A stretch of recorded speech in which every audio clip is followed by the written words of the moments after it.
In my most recent video of the top 6 decks that I played in 2024, I listed this deck that I played at the Sacramento Regionals. In fact, you can go ahead and check because, you see all this, Sacramento CA, 185th place, whatever. This list is very cool because I was able to utilize the brand new Pikachu that had just come out from 13 Sparks and play it in a deck that I was very familiar with and very comfortable with. On top of that, I really wanted a way to punish Raging Bolt, so I included the new Terapagos from the set prior to that in order to make use of the Crown Opal attack. And I got way more value out of the Crown Opal than I thought I would, even in matchups that weren't with Raging Bolt. I decided, because this is the deck that got me in the Day 2 Regionals and that was such a huge goal for me, I really just wanted to do a video of just me playing around the deck. I don't think Lost Box is very good with the advent of Badu. You do kind of need to hit a good start going second against them, so you can hit Cramorant, or maybe it's just time that we start playing tech cards that can beat the Badu. If you guys enjoy the video, make sure to like, comment down below, and subscribe, and I hope you guys enjoy the video. Alrighty, getting started with the first game. So as a heads up, I did actually play these games last night. I actually played these games before I even did the video from yesterday, but I really wanted to get yesterday's video out as soon as possible. So okay, and I signed up this today, so I've kind of covered into these games with a clean perspective. I did quickly glance over what I played against, and I do remember just hitting 3 pretty good games right off the back. Every game looks super easy with this deck, but that's just because you often can't afford to give away so little until you give away a lot. But by the time that you're giving away a lot, you've typically already reaped what you sowed, right? So it's kind of like Roaring Moon EX, where you don't have to put it down until your opponent poses something that, you need the Roaring Moon EX to kill. And that's fine, because you're taking the initiative. Let's say your opponent is playing, Charizard. They go into their Charizard, and boom, they have a 2-prizer. You just go to Roaring Moon and knock it out. And it's the same thing with this deck too, is that you're able to keep the game to just 1-prizers for quite a while until you need to put down a 2-prizer. And I really love decks like these. These are probably my favorite decks of the game, are the ones that you can utilize this prize spectrum in different ways. And so I've really grown to find a like this for Lost Box. I go ahead and dump the Cramorant anyways, because it looks pretty unlikely that I'll be able to hit the turn 2 attack here, and I'd rather have the Water Energy instead. Also, this choice sucks because these are both 1-up supporters, but I decide, well, I'd much rather have the offensive cards than the defensive cards, because my play down the line might be to, boss up a Rotom or a weakened threat on the bench in order to win the game, as opposed to, trying to go through the Charizard that's in front of me. That's how a lot of these games will play out, that you'll find out, is that you typically don't want to go through the Charizard, because Charizard almost always requires you to use 2 cards worth of stuff. That said, my opponent did just have to Rotom, unfortunately, so there could have been some usage for the, for the Cramorant here, but alas. I go ahead and just go ahead and Prime Catcher up the Pidgey, because if they're able to pigeonhole their setup and make sure that they don't have a lot of tools available to them, then it's really rough. Unfortunately, this Prime Catcher also goes to waste, as I don't hit a Colress or anything that can kickstart my journey here.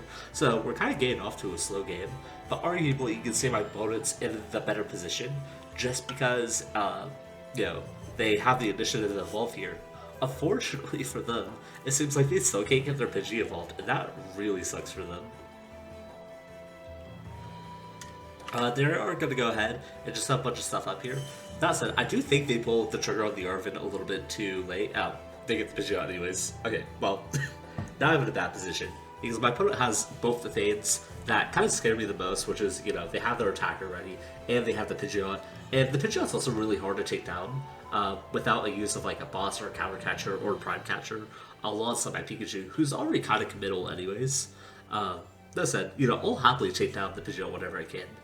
Thankfully for me though, I do see that my opponent does not have a Manaphy down, which does mean it's oh, well, that means I can hit the Radiant Greninja. Also, for the most part, you really don't need that many bench slots, as long as you're not fighting a deck that requires Manaphy down. So I just go ahead and fill my bench up with the Comfeys, or rather take them out of the deck, so I have a better time actually drawing into stuff. And I'm also debating between if I need the switches here, or if I need the Night Stretcher. I do play 4 copies of Superon and 2 Night Stretcher, and that's also something that was kind of original about my deck, is that I ran more recovery than most people. Which is funny, because at the end of the day, I was trying to cut down a Superon or cut down a Night Stretcher. I was trying to run less recovery than I ended up going with. Unfortunately, or fortunately for me, the card that I was testing out was Wo-Chien, and I did not, in fact, like Wo-Chien in my deck list. So he ended up getting cut, and we just ended up rocking it with the extra Superon Night Stretcher. I just figured that is like, well, I'm always stressing about taking the Superon anyways. Just run the extra copy, it doesn't matter. And I have the extra deck space too. Since I cut the rescue board, I was not a big fan of the rescue board at the time when I was playing this deck, so I cut it out. And the main reason for that is it's just like, well, if you see it off of flower selecting, you kind of don't want to take it anyways. It's kind of nice. It's like Lost Vacuum LOR as well. But the other huge thing that prevented me from, wanting to run the rescue board was that it can be drawn off with PokéStop. So it more than not ended up being kind of a dead draw for the most part. I would say now that's changed a little bit with the advent of Budew. I'd much rather have the rescue board in my deck because it has the opportunity to give me a free switch around as opposed to having to pay the energy tax every turn. Yeah, I would definitely run a rescue board in like the post-Budew list, but if you're still playing Lost Box after Budew, then you might be insane or a genius. I do have some ideas of how to make Lost Box work after Budew, and I do want to try and experiment and play around with that, but I just decided I'm going to play my exact 60 list from Sacramento and just kind of take it in and enjoy, playing my day 2 deck. Because, like, it was a tough choice. There were so many things I thought about. I talked about in that video, it's like, oh, I almost played Rheoticlus. I almost played Gouging Fire, which I do think Gouging Fire would have done well at that event, and it kind of did, but I didn't have the list for it until afterwards. So it's like, it's a tough world out there. Also, I'm really happy about the Pikachu, because not as many people are running the Cancer Clone as I thought they would. Some of the combo-oriented decks, like the Palkia and the Palkia Goldingo kind of did. So that's cool. And also, my opponent did V-Star there. I was thinking about taking down the Grand Tree, which is why I clicked the Lost Vacuum anyways, but I kind of like short-sighted. I was like, oh, wait, I don't need to do that. That's stupid. Also realized that I'm probably not using Greninja in this game, or not Greninja Sableye anymore, because what's likely to happen is my opponent's probably about to evolve a bunch of stuff here and remove the possibility of Greninja taking 2 prizes. So I'm just going to commit to my Pikachu line and take out their Pidgeot. Like I said, killing the Pidgeot off means that they're less likely to have Iono or all this other stuff, and that's really what you gotta do, is that Charizard is almost always gonna have access to every card, just because they kinda don't need, like, Charizard EX does not need a lot. Sometimes it needs a damage modifier, but most of the time, they can spend all this extra time just playing these other cards like Fez and Rotom Lumineon and Pidgeot, because the rest of the deck, like, just kinda auto-completes itself. Or at least the Charizard portion of it, so you really don't have to go too far with a lot of this stuff. And so, knocking out their Pidgeot, which is their strongest like support engine, is the best thing that you can possibly do. They are going to go ahead and just knock out my Pikachu here, as I'm basically just like, okay, at this point I just need to dig for Boss's Orders, which I know is in the deck somewhere, so I can't really play this, what's it called? This Colress, unfortunately. And I also go ahead and just mill out a bunch of energies out of my deck, just because, like, well, I don't need them. I might need energy in my Bloodmoon to get the attack off, I believe, but otherwise I really don't need it. I also, I do remember this misplay. I Switch Cart out of the Comfey that has the energy on it. That was kind of stupid of me because I put the energy on there for a reason, but thankfully it doesn't really end up mattering because I can still manually attach and I can just get the knockout for game. So yeah. Sometimes you just have to try to knock out the engine as much as possible. I'd also try to stop like Duskull from coming up, because Charizard is a deck that can kind of almost win from any position, as long as they like have Briar and Thornton and all this other stuff in this deck. They can find a way to bullshit their way out of situations. Also, I don't know why I put the Sableye down. That was a bad call. Don't put the Sableye down like I did. Literally no reason to do that. Anyways, I'm gonna go ahead and just start flower selecting here, and this is a super tough choice. But like I said, I'm running 4 Super Rod, so I have the luxury of just being like, you know what, I can get rid of Super Rod. I can play without it. That said, I'm definitely not wanting the second Super Rod here. One thing that you have to know in Lost Box is you typically run, or you want to run an abundance of resources. So if they come up and your flower selectings, you don't feel bad about getting rid of them. Like, one thing that I would say is that if there's a card you want, make sure you're running an extra copy of it so you can lost it later. And that's not always the case. Like, I am running 1 Psychic Energy, and sometimes I see the Psychic Energy, my flower selected is like, ew, that's gross.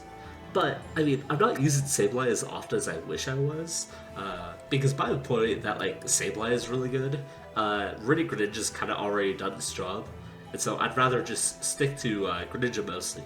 Though that's not to, like, disable or anything like that. Here, we're just gonna go ahead and keep digging, really. I always try to preserve as many energies as possible, just because you kind of never know. And this is also like another reason why I like having excessive energies in my deck. So I have like 3 waters, 2 of all the Pikachu energy types, and then 1 psychic. And that's because I like drawing cards. Greninja gets you +2 cards every turn. And if you have 4 Super Rods and 2 Night Stretchers, you're gonna feel the luxury of just being able to do that every turn without like any risk of being like, oh, I'm really overcommitting my draws here. So unless you hit like a really bad strain of like flower selecteds and Colresses, where you have to get a lot of energies, you'll typically be fine on the energy front. Now, that is funny because I had a League Challenge game earlier today where I ended up using Colress, seeing 5 energies, and then seeing 2 energies off the flower selecting after that. I ended up just folding that game because, like, okay, I'm not going to finish on time, so I might as well move on.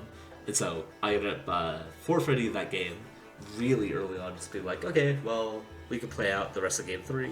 And thankfully, I ended up winning the set literally right as time was being called. So that was a good choice for me.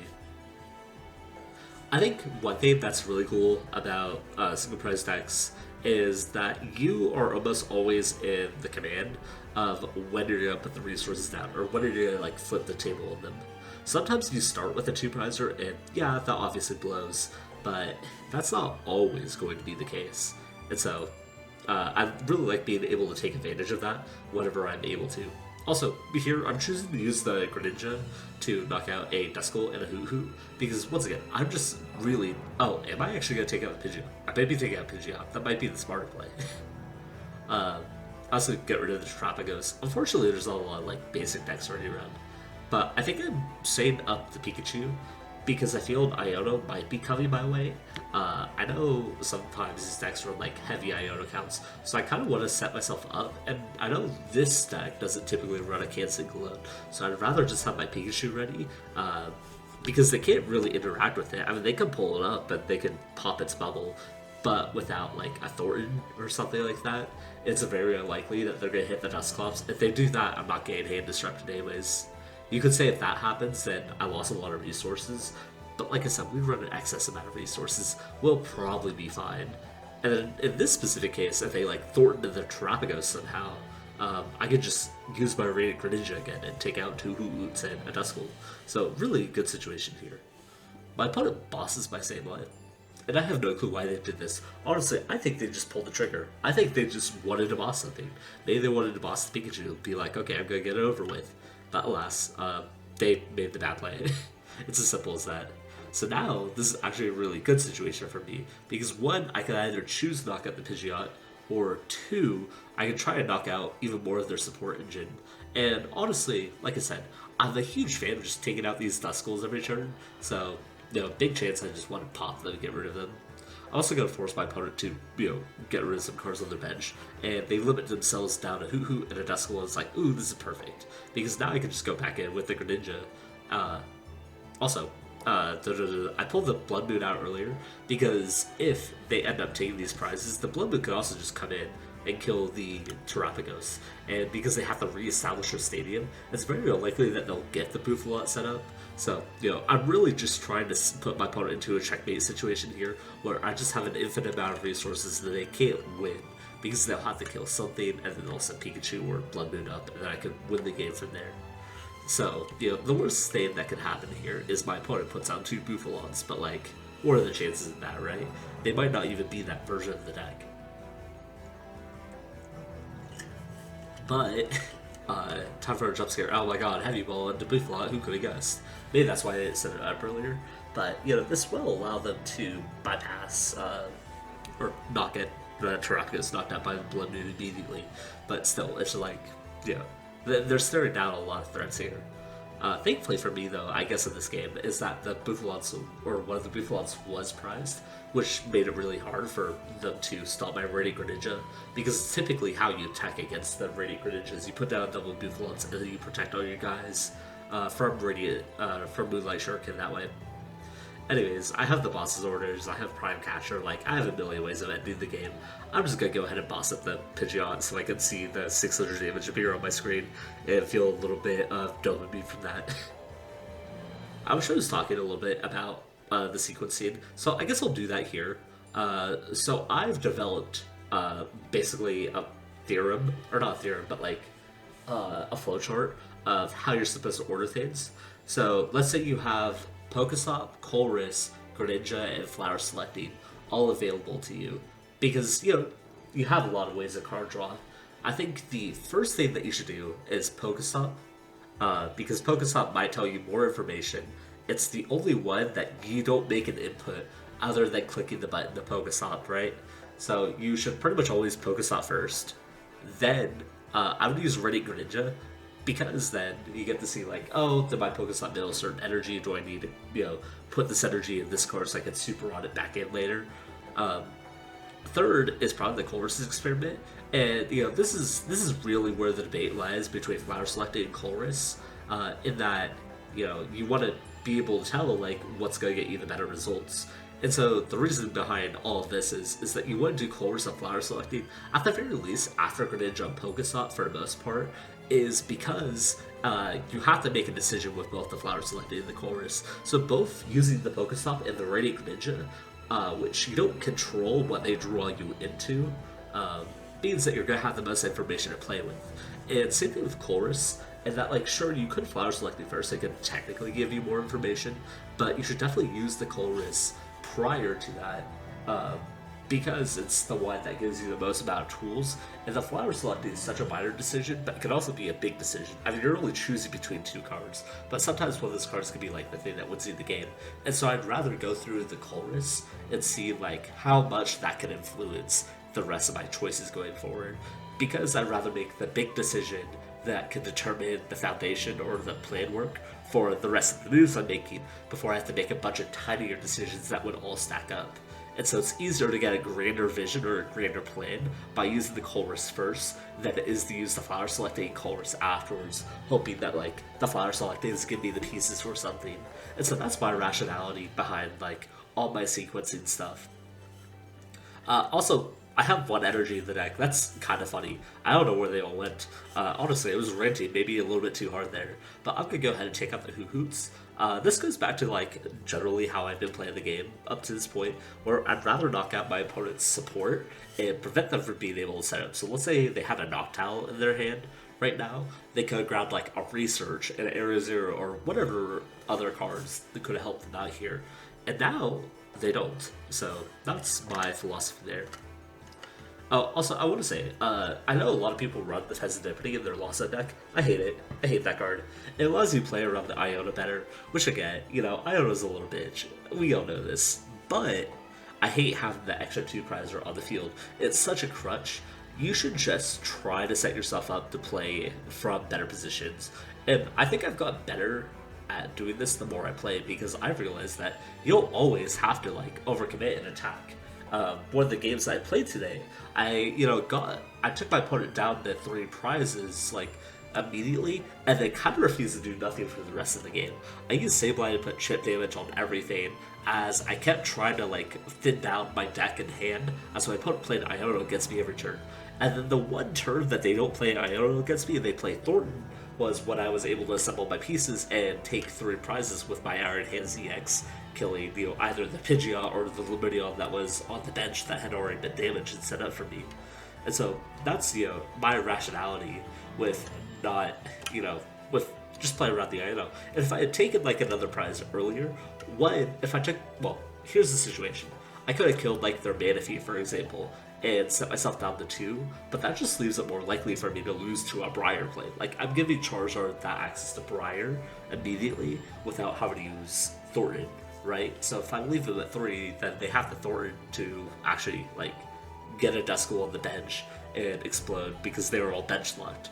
I would say the other thing that is slightly important is that you just try to find your game plan. Like in Sacramento, when I was playing the Terapagos into certain matchups, it'd just be like, hey, my opponent only plays one prize, just I'm only going to set down 2 Comfeys, a Radiant Greninja, and then try to get the Terapagos checkmate going.